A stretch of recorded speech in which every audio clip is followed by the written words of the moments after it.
Are you looking for affordable office space in Marion? The Professional Building, located at 685 Delaware Avenue, is the place for you. For more information, call 740-383-6803. Office space is now available. Again, telephone number 740-383-6803. This is Scott Spears, and today we're joined by the Dean of Boxing Analysts, who as of December 2012 has completed his 35-year run with HBO. I don't think we're going to see runs like that again. He is one of my favorite guests. He's been on this show many times, and we're so glad he's joining us today via Skype, something new for us. As I said, Dean of not only boxing analysts, but the Dean of boxing broadcasters and a lot of other sports too. He is Larry Merchant. Larry, you're looking great. Thank you, and I'm very pleased to bring you into the 21st century through Skype. You know, Larry, before we get into the interview here, what do you make of all this technology? We know you're a man in his 80s. Do you like stuff like this? Like this specifically, sure. And I have my phone and I have my computer and I use email and Google, etc. But I'm not much into social media and Twittering and all of that. I can understand. Did you ever think you would live to see the day, Larry, where somebody could type something on the internet and have their career ended or severely hurt by it?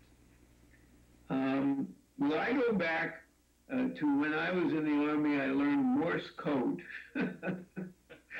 I was a high-speed radio operator. So although I don't go as far back as the Pony Express, I've been through a lot of changes in communications. This I could not have anticipated.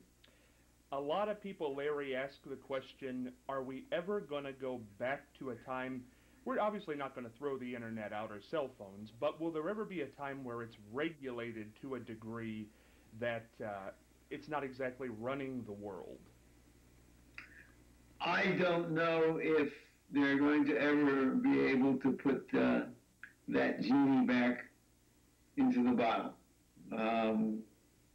It's out there, and the issues now are, how do we deal with it? What has to be regulated? What has to be free speech? Hacking and pirating and all that stuff. They concern me somewhat, particularly for the creative people, the songwriters, the other people who do the stuff we want to see, and do they get compensated? All of that still has to be settled. I think you're exactly right. Well, Larry, I want to get into this. I must have been living under a rock because I did not realize your final broadcast took place with HBO back in December, and when I was searching you the other day, here it comes. Larry Merchant has hung it up at HBO after 35 years. I almost had a heart attack. I emailed you immediately, and I said, what's going on here? Larry, why did you leave? I left because I had agreed a couple of years ago when there was a big dust-up about them trying to put me into another lesser role. And they wanted some guarantees that this wouldn't happen again, and so they extended my contract for a couple of years with the condition that at the end of that time, I would become sort of the senior Tom Brokaw-like kibitzer that they could call on occasionally for big events or big news. And the time came, and I'm okay with it. I had closure. I thought 35 years was a nice number. And I'm out there now in the world again and waiting for stuff to fall out of the sky, which it always has in the past when I've made changes in my career. And I'm considering various offers and so forth. That's great to hear. Larry, I guess the question is, flat out, because of this dust-up with HBO 2 years ago, I know they're going to call on you for big fights. Well, let me ask you that. Do you believe they will call on you for big fights? I'm not sure that A, they'll call on me, and B, if they call on me, that I'll be there. I'll put it that way. I don't know if it's just a convenience, but that's the deal I signed. There are certain restrictions on where I can wind up, but it's a big wide world, and I'm considering a number of various ideas, propositions, etc. If HBO called Larry and said, we want you here for this fight, why wouldn't you go? What would be the reason in your mind you wouldn't go? It might depend on the fight. It might depend on the fact that I'm covering it for somebody else. I don't know. I haven't had to deal with that yet. In fact, people ask me how am I feeling with so-called R-word retirement that we don't use around here. And it's almost been 2 months, and nothing has happened at HBO. There haven't been any World Championship boxing events that I would have had to cover and perhaps regret that I'm not there. So, so far it's been fun, and I live in Southern California. I hung out in Hawaii for a while with my family, so all's good. And I'm just trying to sort out, what do I really want to do in the future. Larry, you're 81 years old. If the dust-up had not happened at HBO 2 years ago, and things had continued as they had been, would you have left? Probably not. Probably not. I'd probably still be there. I like doing what I was doing. But I agreed. And I got what I thought was a good deal out of it. So I can't complain about it. But did I love doing what I did and look forward to them? Yes. We've kind of beat around it here, and you don't have to tell me if you don't want to, but what exactly was the agreement 2 years ago that us, the general public, weren't aware that had been made? Well, it was, as I described it, that I would be doing what I did for another 2 years, and then for 3 years, I would be in this role as the senior go-to guy when something major happened. I don't know if it means a kind of bucket list of old fighters who might pass on, or major events that they would like to have me attached to, because nothing has happened. And it may simply be a device to from their point of view, to allow me to gracefully depart. And from my point of view, I was happy to gracefully depart. Larry, after 35 years with this company, and you were the voice, along with Jim Lampley, of HBO Boxing, no doubt about it in anybody's mind, does it upset you? I'm not sure what the word is. Tick you off? You had 35 years, that's a great long run, but that you, in the last couple years, there was a little tension with HBO, that they did ask you to depart this way, and had they not asked you, you probably would have stayed. No, I would seem in my own mind like an ingrate if I did not accept the fact that HBO has to go on indefinitely, but there's no law that says that I do. And the fact that they kept me on for 35 years on one show, sometimes when my outspokenness brought them grief, they hung in there with me, they encouraged me. I I can't go out seeming like an old sourpuss. It was great, and life goes on for as long as it will go on. If the ratings go down and people want you back, because, I mean, Larry, the common wisdom would have to be that probably you've had your biggest dust up and your TMZ moment in that 2 year period since they made this decision with Floyd Mayweather. If they said, Larry, you've been gone for 6 months, it isn't the same, the ratings aren't what they were, would you come back doing what you did? Would you say yes? I doubt it. And I doubt that the ratings will be influenced by whether I am there or not. They've had ample time to test that theory in the last couple of years because I've actually shared doing the big events with Max Kellerman. Look, the fight is the star, the fighters are the star.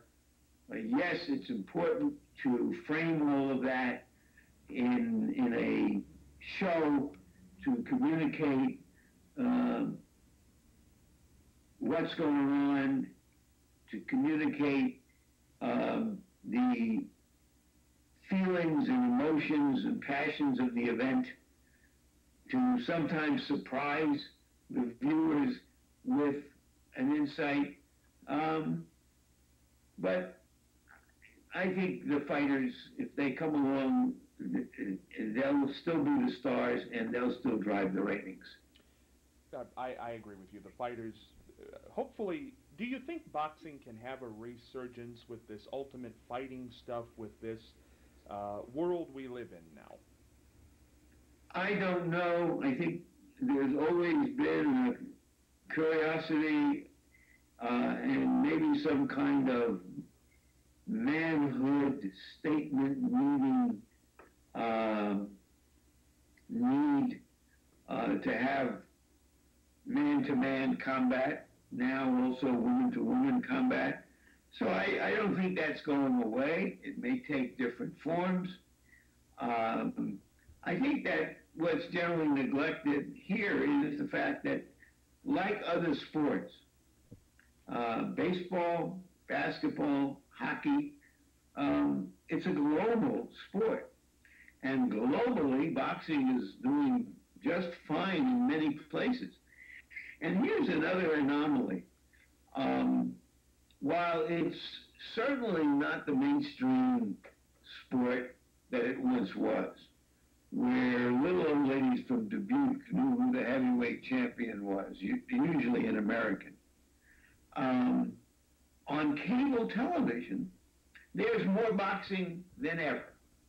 And recently, the network, CBS and NBC, have tiptoed back in and presented a couple of events, and the promoters have been smart enough to put good events on, and they've done very well in the ratings. So I don't expect that the society is ever going to change back to what it once was, and with gyms in every town and multiple gyms in every city, and young men getting off their jobs, whether they're on the farm or in the mine or in some mill or manufacturing plant, and wanting to test themselves in a gymnasium. But something will survive. Is it mixed martial arts? There is some market for it now.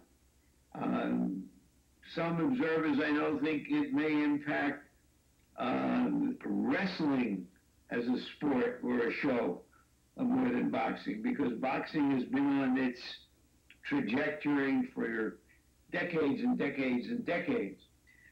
So some of this will survive. And I like to tell people, look, when television came along, radio's mission changed, but it didn't go away. And now the internet is here. And I think it certainly affected the publishing business. I think it's going to change. I don't think it's going to go away. Maybe it will change how writers approach things. And what kind of reporting we get. We don't. That's not been all sorted out yet. So all I'm suggesting is change happens. Boxing in its own little world has a passionate following. It certainly is a big market for Latinos and especially for Mexican and Mexican Americans, where it's extremely popular. That's a change. We have a lot of senior citizens out there who have memories of boxing. That's part of the demographic. So, where is it going to be 20 or 50 years from now? I hope I'm around long enough to get a glimpse. I hope you are too. Larry, two things that came up on the internet as I was searching this retirement. We can comment on these and either dispel or prove these statements. Number one was, of course, the elephant in the room, the big Mayweather blow-up. Larry, with Floyd Mayweather. Thank you, Jim. Congratulations, Floyd.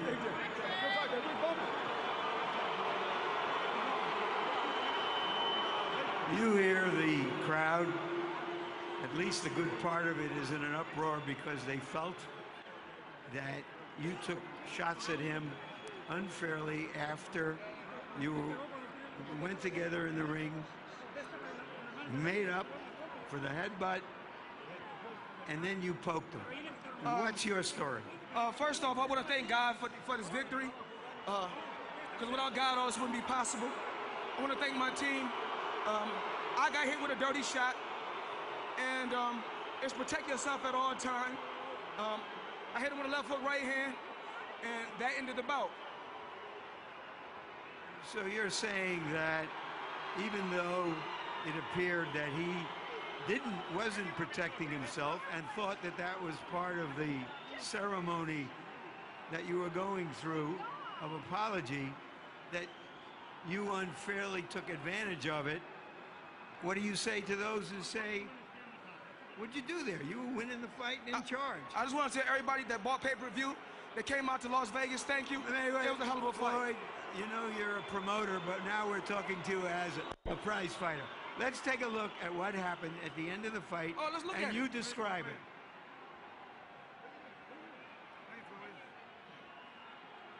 We touch gloves. We back to fight hook.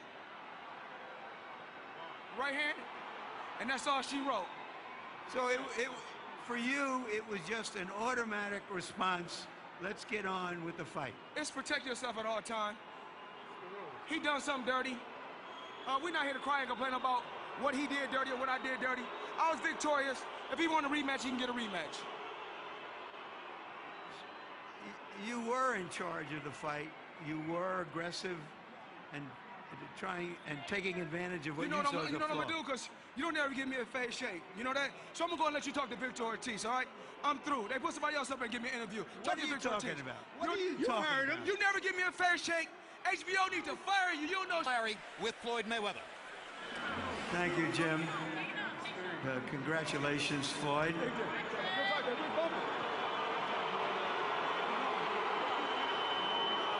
You hear the crowd, at least the good part of it is in an uproar because they felt that you took shots at him unfairly after you went together in the ring, made up for the headbutt, and then you poked him.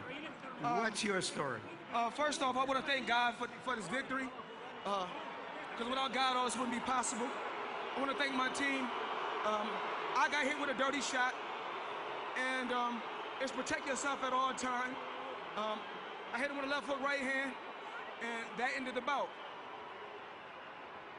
So you're saying that even though it appeared that he wasn't protecting himself and thought that that was part of the ceremony that you were going through of apology, that you unfairly took advantage of it, what do you say to those who say, what'd you do there? You were winning the fight and in charge. I just want to tell everybody that bought pay-per-view, that came out to Las Vegas, thank you. Anyway, it was a hell of a fight. Floyd, you're a promoter, but now we're talking to you as a prize fighter. let's take a look at what happened at the end of the fight, let's look and at you it. describe it.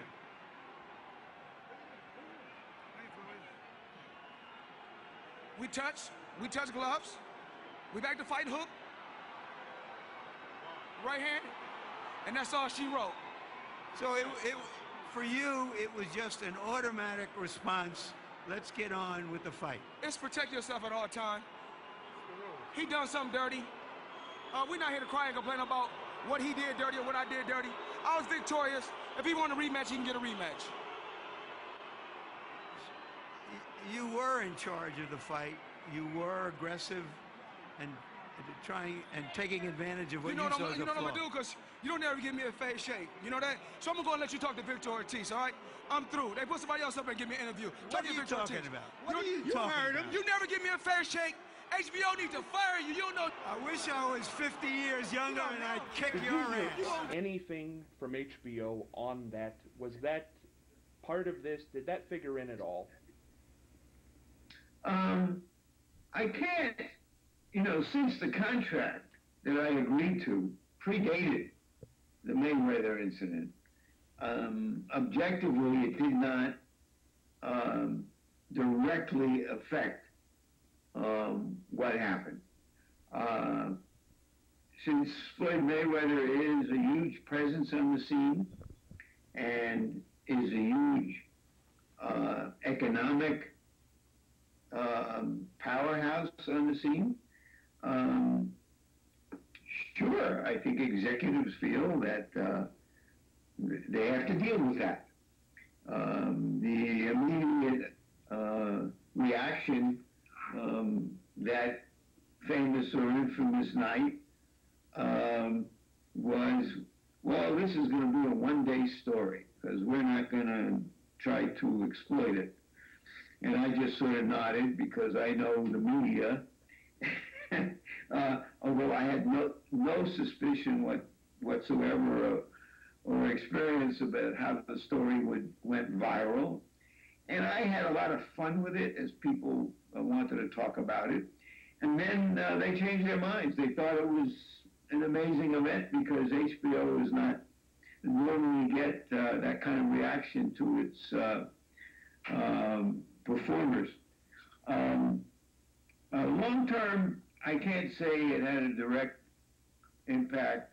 Indirect, I suppose it had something in some undercurrent that can't be quite measured. Did anybody from HBO ever say, Larry, you shouldn't have done that? No. Okay. The other thing, and I think we all get wrapped in this way just because it's a number, is age. They have said that in recent years, things like that have happened because of your age, that you forgot to mention a few plugs and somebody had to remind you on air. Do you think this was an age thing? First of all, I don't do plugs. That's Jim's a professional broadcaster, and as good as there is or ever has been in boxing, and I couldn't do what he does. As I said in my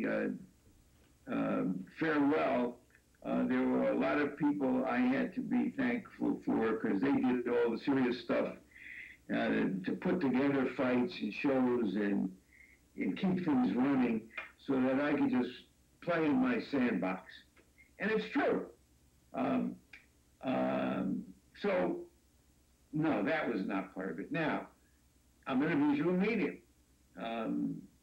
Everybody wants to feel that they're on top of it. I think of myself as the Betty White of sportscasters, but I don't know that she has a primetime show, and that's a big ratings getter. So that's the reality of a visual medium, and the reality of a corporation that has to think about the future. Well, as the saying used to be, don't send your laundry out sometimes. And I'm a healthy old guy, but I'm an old guy. Do you think that will impact you finding work? In some ways, I think probably, but I've had, offers to do various kinds of writing. Hopefully that when you're a writer, you can stay forever young or youngish. And I am in conversations with some people about doing television. I hope those offers pan out. And I think I speak for a lot of people when I say that. Let's go to the highlights, Larry. 35 years at HBO. What was the highlight? Well, I don't know how we define highlights. Obviously, the Mayweather incident blew up like nothing else because of modern communications. I've bumped heads with a few athletes in my day before television when I was a columnist for 20 years. And once I got into television, where I was recruited, frankly, because I was a guy who occasionally called out people in our world about things they had said or done, just as you would any public figure. So if they recruited me for that, that's what they got. And HBO was happy to have it.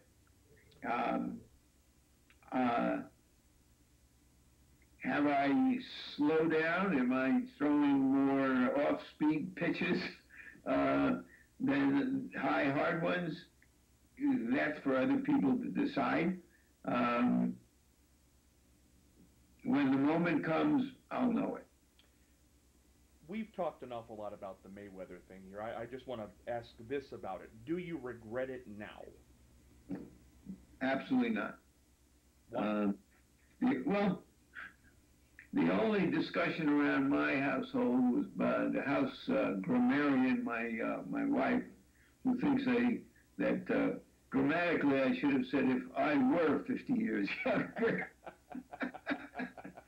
But we talked it over with some of our friends, and we're satisfied that the use of the word was were right in the sense that it was street talk. But I don't regret it because in all the times that I may have challenged some people in interviews, live interviews, and there have been occasions when it brought down the wrath that sometimes it might have deserved.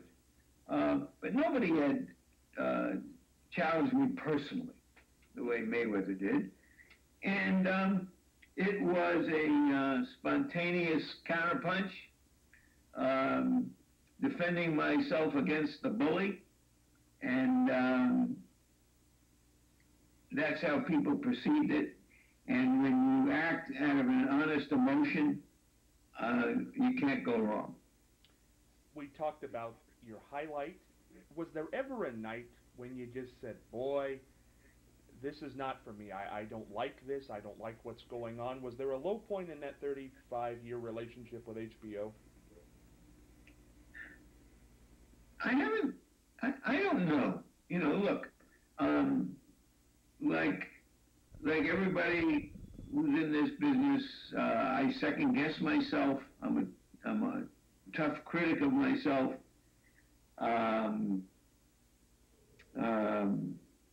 I remember, doing a Kelly Pavlik fight when he lost, and I wanted to use a Bruce Springsteen line about going down in Youngstown, and I neglected to use it, and I kicked myself all over for weeks about that one. And yeah, sometimes you think you can do better, and you try to do better the next time. A low point, I trust the event. I trust myself. I'm not always right. But I try to be as true to myself and as honest, and after having done my homework and trying to be fair, and sometimes being foul. Hey, it's live television.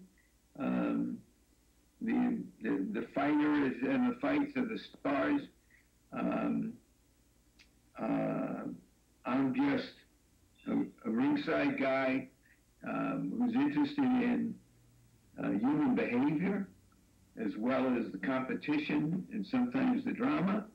And if I could help people frame and give it some kind of reading to what they're viewing that amplifies the enjoyment of the experience, great. But I haven't always done it to my own satisfaction. Larry, I just recently watched your last broadcast. HBO did a great 7 or 8 minute piece on some of your great moments over the years, that 35-year career. We know you're a passionate guy. We know you're an emotional guy, but maybe have never seen you on television emotional in that way as you had to deliver your parting address. What was that like? It was something that I thought long and hard about because I knew it was coming up. And, that I felt mostly that I had to see this in the context of my whole career, and the fact that I started with HBO when I'm not sure HBO knew what HBO was. They were just a startup, and that I grew with this company and was frankly, proud of being a part of a network that had so many breakthroughs in television, that was bold and creative, and that I was a part of that, and I just wanted to communicate that, and to communicate my feelings at the end of the day to the fighters, and the fans, and the family, and so on, and especially the idea that the fighters give up a part of their lives to enrich ours, and we all know that, but sometimes it needs to be said, and that seemed the right time to do it.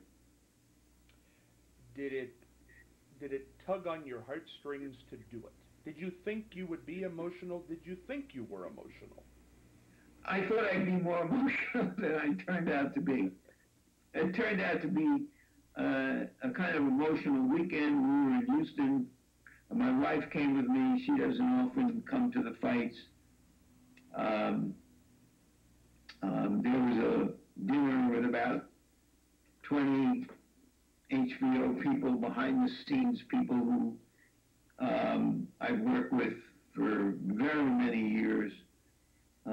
It's to the credit of HBO, I've always thought of it as a company that tried to hire good people, turn them loose, and if they did a good job, keep them on. And there were a lot of those guys around, and women who have been a part of what we do. That was kind of emotional. And other people, maybe they drained the emotion out of me by their emotions. But by the time we got to the show itself, I found myself, synchronized with the moment, so to speak. That I had made my peace. This was it. This was fine. I was, no matter when you go, there's always going to be another great fight out there that you want to do. But sometimes you just have to say that's it. So I was comfortable with it. I was comfortable with what I felt I had to do at that moment. My wife and I went, and Jim Lampley and his wife, earlier that day went to the Rothko Chapel in Houston. I don't know if you're familiar with that. Rothko is one of my favorite artists, and there is a chapel-like place there in an area of Houston where there's a lot of art. And we sat there and sort of pieced out, and it was a good day, and what came out, came out. There's two questions I've always wanted to ask you, Larry, and we'll go for them here because it seems like an opportune time. You do a different interview than anybody I've ever seen. They're short because of the time constraints of them, but those interviews that you do in the ring after the fight, God bless everybody else who does that type of thing, but they don't do them like you, and I think people agree with me on that. What do you do different? How do you approach those? It's just a different, it has made you stand out. It's just a different thing. I'm not sure. Look, for 20 years I wrote a column. And when you're a writer, you can go to the ballpark or make telephone calls or and hang out and observe, and you have comparatively a lot of time to put together your thoughts and to get whatever you can get for a daily column. And you get to know some of these people, and you get a reputation, and all of that builds. In television, I found that because of the brevity of the interview, that they had to be more direct, and sometimes in being direct, they could be brusque. I mean, I'm asking a fighter who has said some crazy things before the fight, who may have acted in some momentary way during a fight that you had to question him about. I mean, he's coming out after beaten on and getting beaten on for an hour. So I understand completely that I'm not always going to get perfect, sensible, honest answers, because they may not even have a chance. They don't have a chance yet to figure it all out. And there have always been athletes who could practically give you dribble by dribble everything that just happened in a game, and some that can't. And I accept that. And sometimes the questions suggest the answers. But at the end of the day or the night, what I do is storytelling. That's what we're trying to get, both in framing the fight beforehand and discussing it through the fight. The event, it's show and tell, and the event there shows us what's going on, and that's the main event of the event. And but it has to be buttoned up with the view from the view of the participants. You know, it's like an abstract painting in some way, that you're looking at things from different angles. And hopefully the whole thing is going to give you a picture and a feeling of what took place. The interview is part of that. Sometimes I screwed them up and I didn't remember something that had to be asked, or I didn't follow up on something that should have been followed up. It is happening right before your eyes. There is 2 or 3 minutes to make it happen. I would tell you probably the most important interview I ever did, and I'm not talking about the most sensational interview, which was Mayweather, was talking to another guy you may have heard of from where you're from, Buster Douglas. Yes. After his fight with Tyson. And Buster, in part, had been galvanized into being, and were finally fully showing the kind of talent he had on the big stage, by the fact that his mother had died a few weeks before, and that somehow it had galvanized his spirit. And this was something that had to be brought up. And he, in talking to him afterwards, I was holding back. And as one often does in an interview, for the question that's going to come after somebody is settled down and comfortable, and you want to get to the heart of the matter. And he was so overcome with emotion. He wanted to get to the heart of the matter before I did. And he couldn't speak. And he was trying to gather himself to be able to address the world. Most fighters like to do that, by the way. They want to be seen and heard. And I had the mic, and he was trying to pull himself together, and his handlers were saying, let's go back to the dressing room. Let's go back to the dressing room. But he didn't want to go back to the dressing room. And it may have been only 20 seconds, maybe 15, but that could be an eternity when there's nothing being said. And I can remember thinking to myself for the first time, this is show and tell.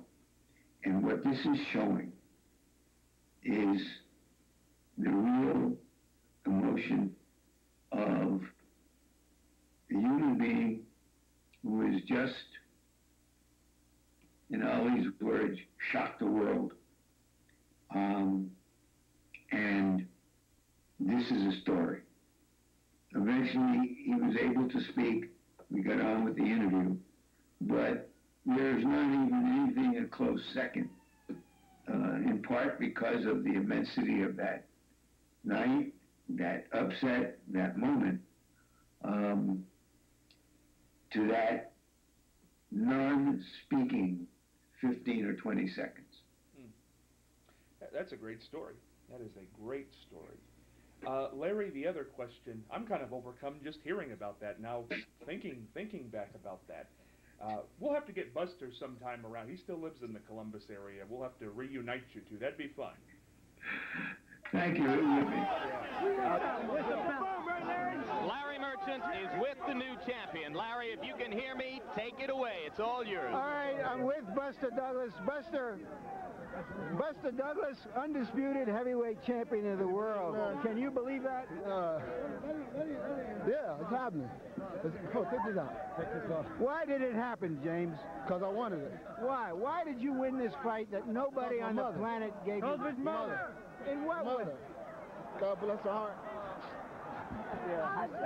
Let him go, Larry. After he got knocked down, I said, you can't let him beat. You want to go, James?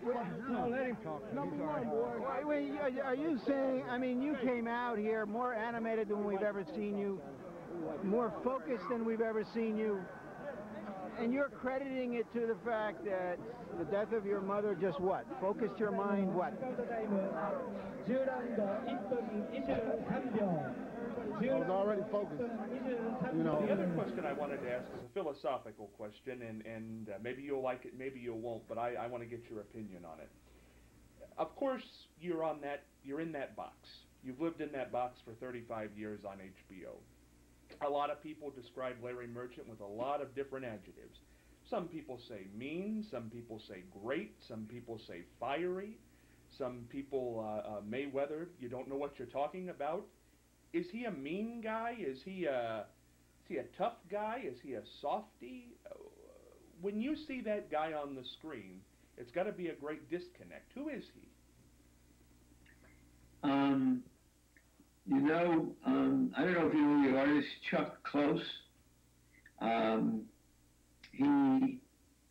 He does portraits put together with tiny dots that you have to stand back from to see that they're actually portraits. But there are hundreds, if not thousands, of dots that go into the portraits. And, you know, I'm the sum of all of those dots, all of those shows. Have I been mean sometimes? I suppose I am. Have I been impertinent sometimes? Yeah, that's what, to me, what reporters do. Sometimes a reporter can be mean. Sometimes a reporter, in trying to get the job, has to be tough, persistent, impertinent, and also considerate about the moment. That's what I signed on for when I became a news guy. I still have ink in my veins, and I suppose I still have television dots in my eyes. You know, maybe I'll write a book and try to flesh out for myself who I am. I'd buy it. I'd buy a copy and be glad to read it. Larry, we've talked about, you know, offers. We've talked about things. Is there anything, do you want to give us a scoop? Is there really something that's almost a done deal, something you'd really like to do? Nothing. No. At this point, nothing. Nothing, and there are a number of restrictions in my contract on where I can go and how I can, what I can do and so forth and so on, which is not uncommon in these situations. I signed up for that. So it may be in places that you don't get to see or you're going to have to hunt for, but there are some maybe semi-serious discussions going on, but I'm taking some time off, and I'm feeling good about the time off I have. There are books I got to get to. There are piles of New Yorkers sitting on my night table I've got to get through. So in its time, it will happen. As far as those restrictions go, do you want to talk about those, or how long do they last? They last for a couple of years because that's the time period that I'm supposed to still be available to HBO. And so, are we saying, I don't want to pry too much, but are we saying it's a, you know, non-compete type of thing in the television world? In some ways, yes, but I'd rather not go into it more than that. But yeah, in some ways it's that sort of a thing. And I'm told it's not, A, it's not that uncommon, and B, that things change as the future unfolds.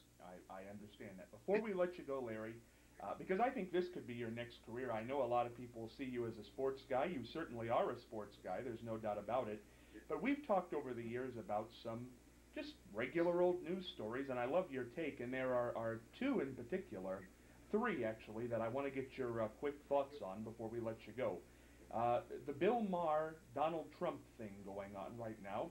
Bill Maher said to Donald Trump, "I'll donate $5 million to the charity of your choice if you can prove that you are not the spawn of an orangutan."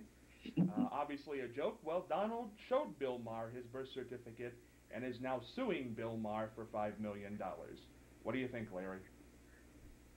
I think Donald Trump is a genius at getting his name out there. Maybe it increases the value of his real estate.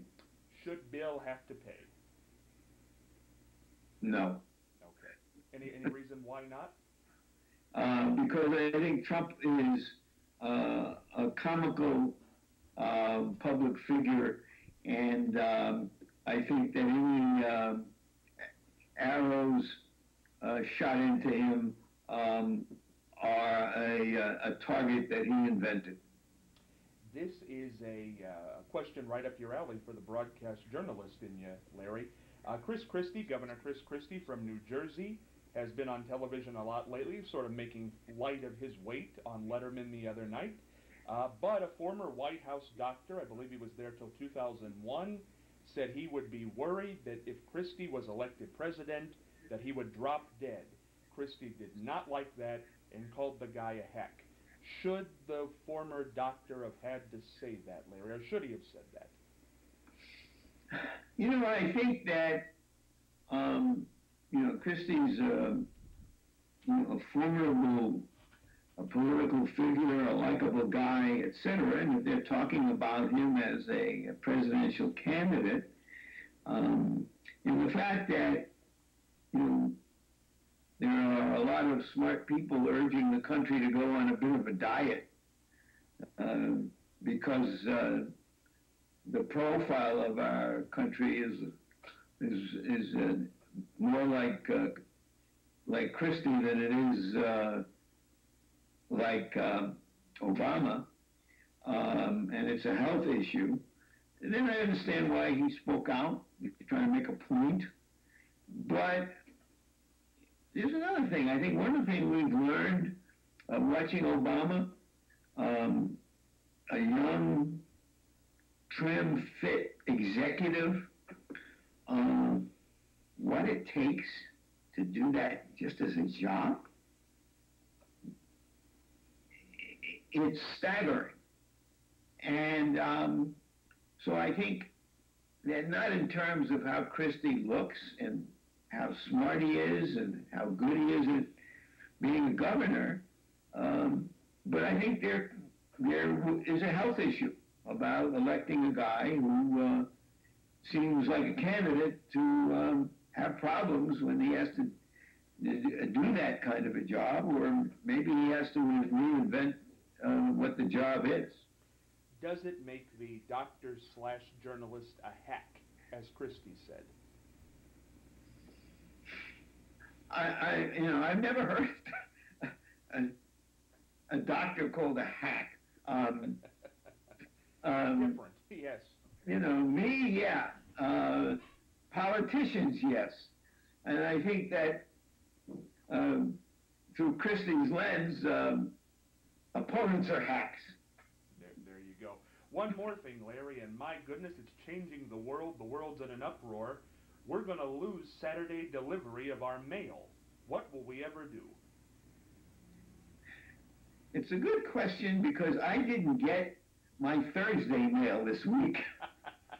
So I can't figure it out because I had a mail that was supposed to be sent from my mailbox that never got sent.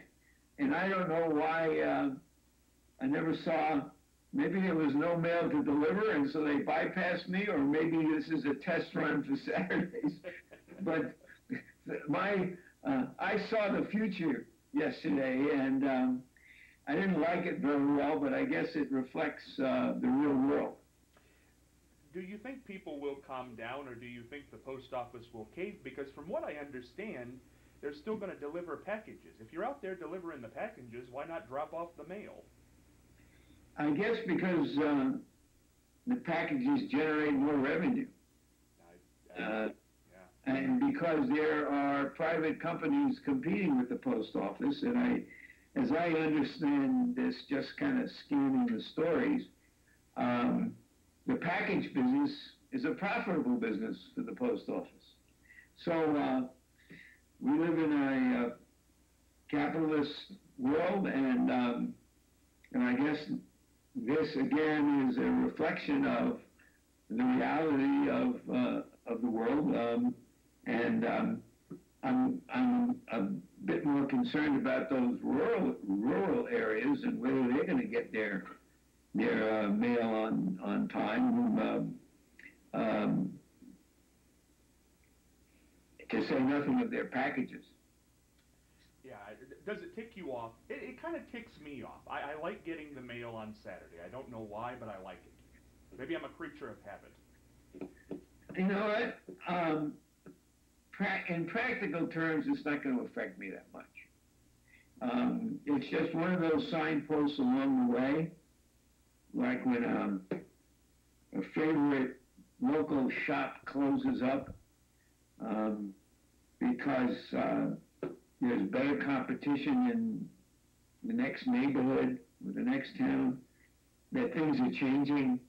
The good news is I've been around long enough to see a lot of changes.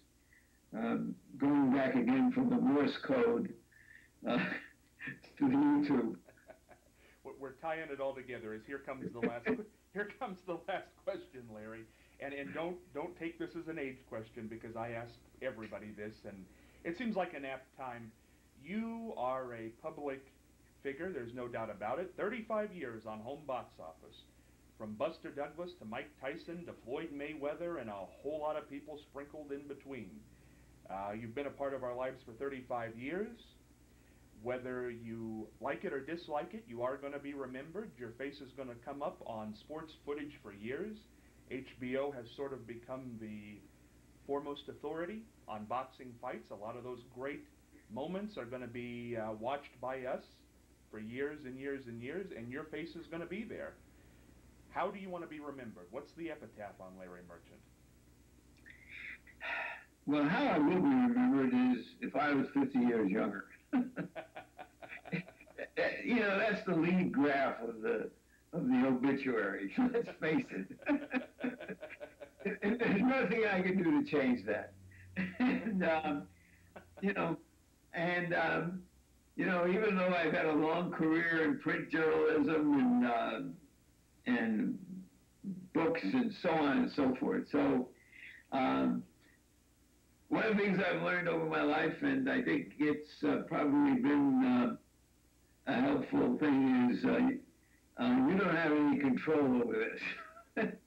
So whatever will be. And I did the best I could, and I had some fun at it. You know, Larry, for some reason, years ago, I asked Mike Wallace that question, and it just entered my mind. He said his epitaph was tough but fair. It reminds me a lot of Larry Merchant. Would you, tough but fair, is that applicable? I think it's applicable. I told someone recently at dinner, I said, well, I think that what I'd like on my gravestone is that I should have drank better wines. Well, and I think that the idea that this is fun and games that I'm dealing with here. I mean, at the end of the day, it's entertainment. Now, I know it can be serious, particularly prize fighting, and there can be serious consequences, but it's entertainment. And I hope that, along with trying to, reach into the bowels of the beast and show it for what it is, that I've also been able to communicate the fun and games aspect of it, the reality show that it is, with all the hustlers and rustlers and everyone who's in it for themselves, in and out of the ring, and the kind of characters there are, and hope that in terms of television that sometimes you may come away with a frown, but hopefully more often you'll come away with a smile. Is there anybody in your career, Larry, you felt you gave a bad shake to? I have to think about that.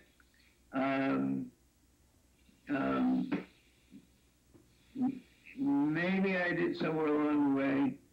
I know that some people told me I was once a little too rough on Chris Bird. I hated southpaws as fighters. And when one became a heavyweight champion and was the kind of guy who was determined to make things not happen than happen, I probably laid into him a little bit too much because he was doing the best he could with what he had. But I think I've given most guys a fair shake.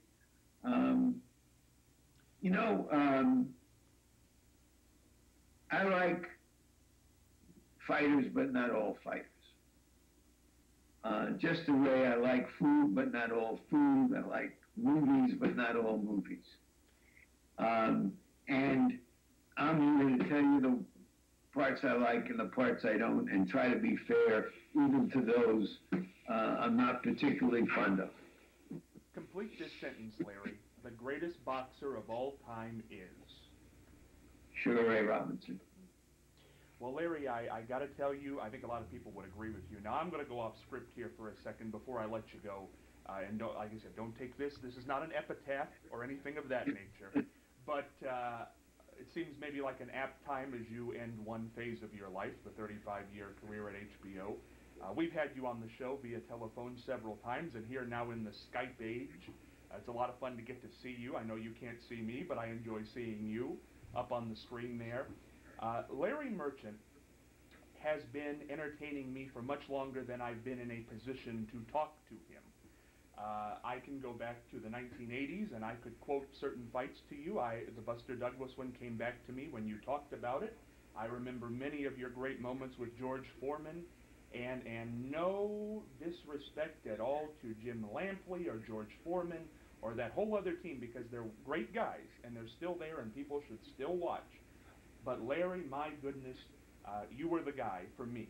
And I think long before I ever had a determination in my mind that I wanted to go into broadcasting, little drops were seeping in because of guys like Larry Merchant. I didn't think of you, this is very strange, I never thought of you as a boxing guy. I thought of you as a broadcaster and a journalist. And I thought you could be dropped into anything and make it interesting.